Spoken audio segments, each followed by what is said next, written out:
You know, as an institution, I think we have to stand up and say that we are against discrimination against people because of who they are, whether it's because they're women, whether it's because they're a particular ethnic group, whether they are a sexual minority of some type. We have to stand up for it. It's very important to push for legislative reforms because legislation creates a barrier and a possibility for recourse. Where you have legislation that stops discriminating, the people who are prejudiced, if they are racist or sexist, they may not necessarily love black people or women, but the law will stop them from abusing those people without fear of any reprisals.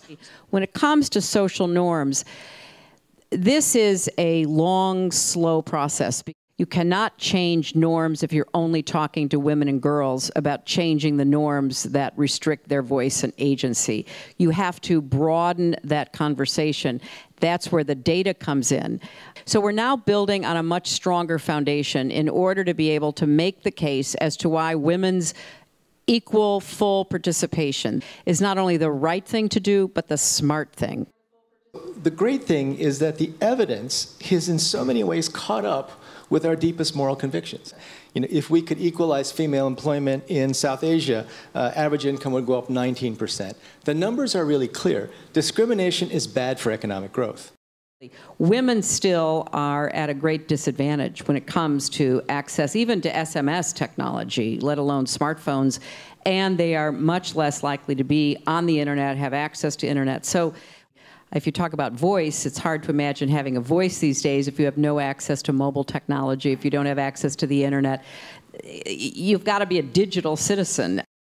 There's no question we can leapfrog generations of bad practice, but again, I would just say that you know, you have to put a gender lens on just about everything, or else you know, existing inequalities may rear up again.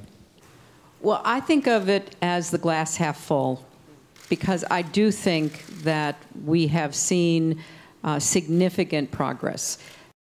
I just want to send a message to my fellow males in the world that we should not be afraid of a future of greater gender equality. It's going to be better for all of us. We have the numbers, we have the evidence, and we know that gender equality will create a virtuous cycle where there will be increased prosperity.